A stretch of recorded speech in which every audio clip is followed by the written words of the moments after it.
Hello and welcome to Scorpion's Adventures. It is me, Scorpion, and welcome to another Bellwright video. It's been a while since I've done a video, and two large updates have occurred, and let's just get through some of the quality of life updates.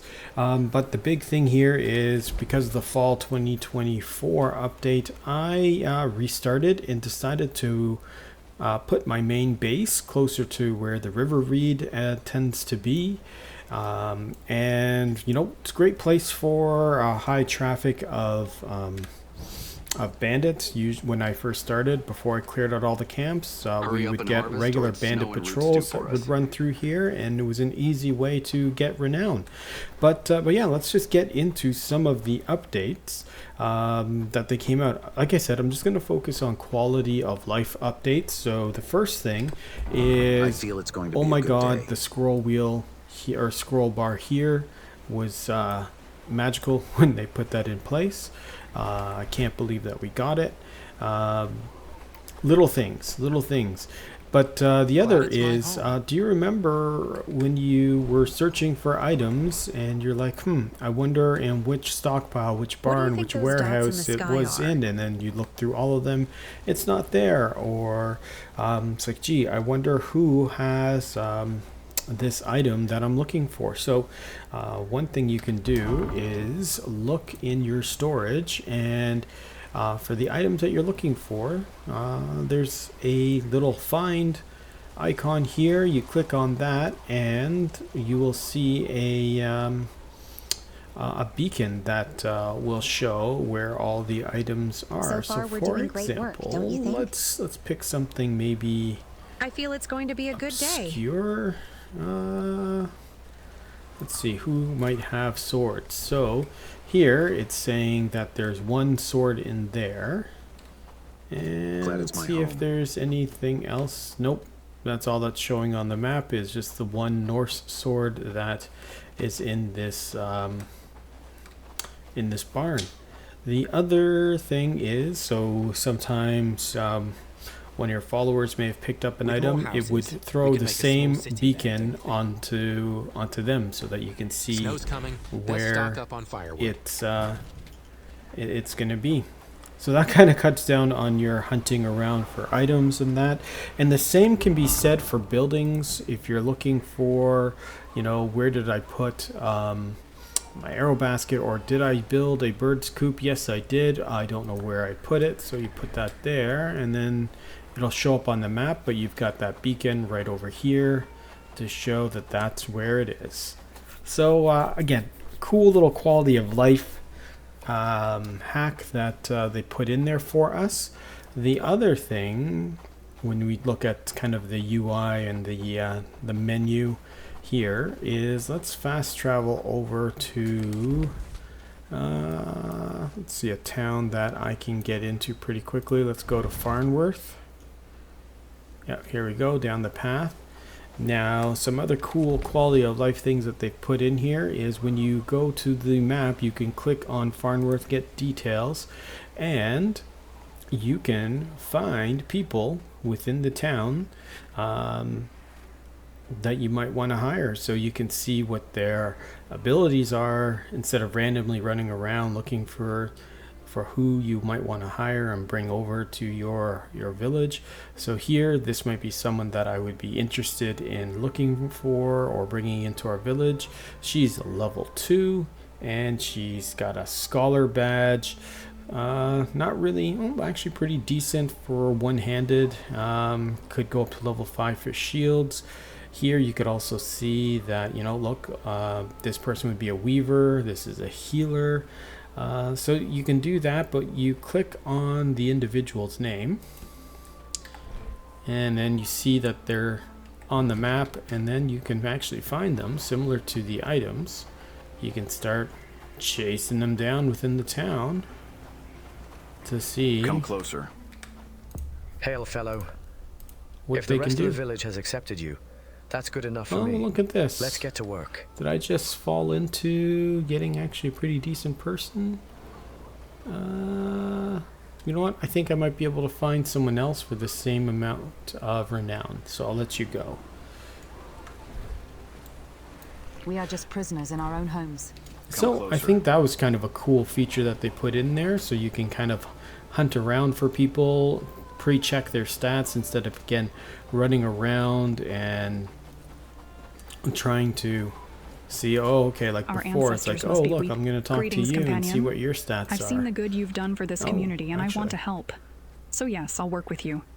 Interesting. You're not a bad archer. Pretty decent agility. Interesting. But let's see, where does Edeline fit on the hierarchy of things? Edeline. That's Rose. Really? Level 2. So that is someone that we could hire. Interesting. The other thing you can do is, well, not with that town because we haven't The harvest is plentiful, but it's not ours to keep. liberated them, but you can do your trades from here. Some other updates on this kind of UI is they've introduced militia. When you've liberated a town, you can add improvements that'll help gain you construction points. That will also help raise your prosperity. Prosperity is another thing that they introduce. I'll get to that in a future video. Prosperity will impact Keep quiet, friends. Lordsmen your don't militia. care for our chatter. So yeah, like I said, I'll deal with that in another video. We're just talking about quick little quality of life updates here. They introduce some overlays, so you can see if there's any rebellion overlays here. Threats. What are the threats within the near your town? So right now it's green in Herondine, Padstow, and Bradford because I have cleared all the camps. It's a little yellow here because of this big bandit encampment. And then here you can see kind of the regions or territories for that are around the villages. And this is important because if you wanted to increase prosperity, for example, if I were to uncover more of this map, I would see that this encampment is a threat to this camp, so that's something we might want to take out. So having these overlays is pretty cool, pretty interesting. All right, let's head back to our base because there's some other things that we're going to do. So the other thing that we want to talk, I was hoping we could talk about is, well, you can move buildings. You have the opportunity to move buildings around so that you can relocate something in case you placed it and you're like, ooh, that's not exactly where I wanted to Start put it. stocking up unless you fancy eating And snow. actually, you know what would be good is let's move this campfire start gathering because wood. I don't think I Winter want won't it wait for slow anymore, but hands. still. We're going to relocate, so kind of same interaction as you would to disassemble, but we're going to relocate the campfire, and Got your we're fur going cloak to ready? move it. You'll need it soon. Where do we want to move this? You know, I kind of want to bury it. So, because it kind of gets in my way when I'm running around and I don't use it very often. So we're going to relocate it here. So you just click on putting it down. So then now you just have to go and undo the build. And the way you do that is you start removing parts. Make sure your inventory is clear for that. So let's get rid of this shovel. Oh, my bad. You don't need to do that. Because as you click,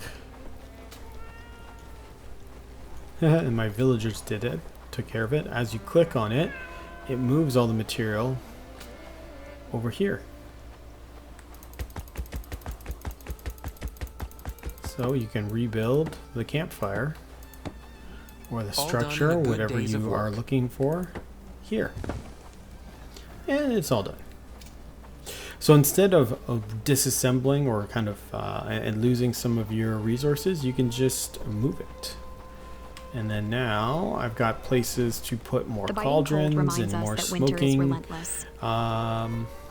smoking racks, and so forth. Let's show how deliveries can be made for structures that you place near villages. So let's go back to Bradford. And let's see if we can build us a structure here. So if we click on Bradford, we've built a shrine. And we've got the bell tower. So then actually, let's see. Do we have anything in Padstow? Yes, we have a village house. And then Herndine. Ah, 2 wells and a village house. So yes, let's build a village house here. Alright.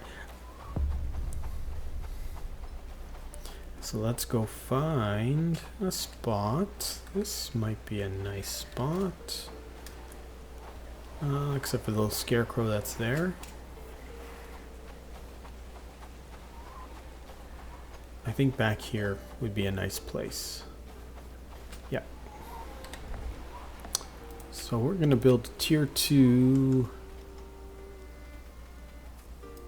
village well, and we'll place it here. And then as we get here, we'll see that the items will be delivered tomorrow. So it kind of cuts down on your need to go and grab all the materials and bring it back and forth and etc. Or have your followers lug it all the way from their main camp to here.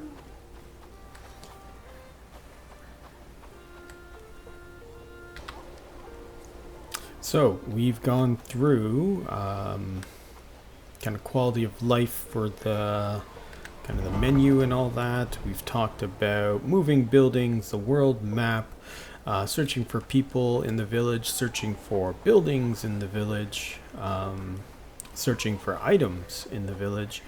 So what is the other thing we can do?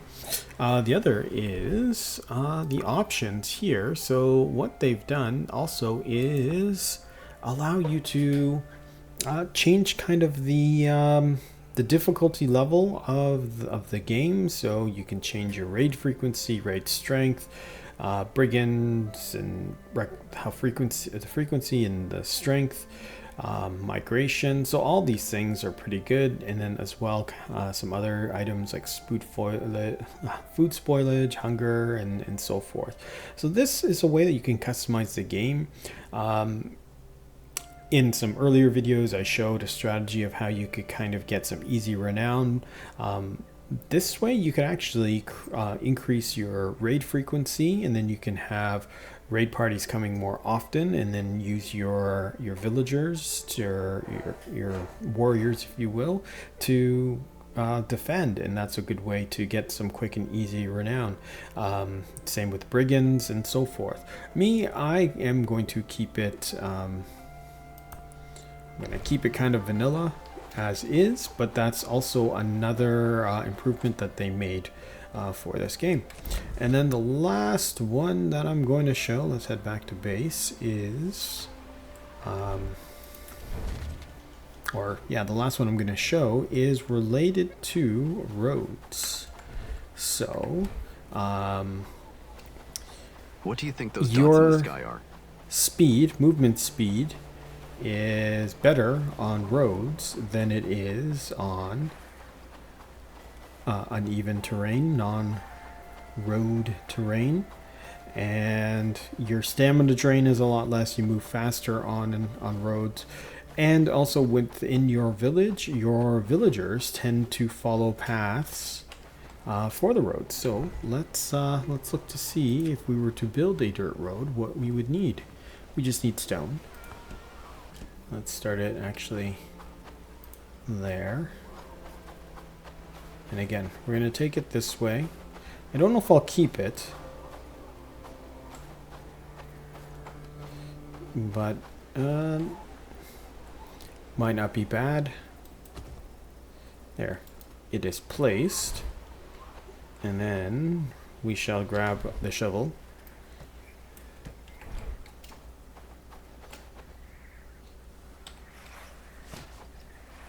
And build it out. Now, unfortunately, we cannot build travel signs on the road that we make. It can only be for in-game travel signs. So let's see if this will work. See, it's saying it must be built near a road, so it doesn't recognize the dirt road that we placed,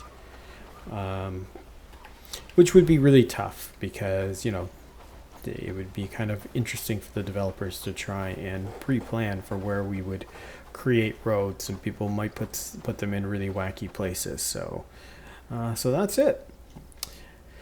And those are some of the quick quality of life updates that I was hoping that we can share with you. And there is a few more, but those are the biggies that I thought were really cool for me and I found helpful.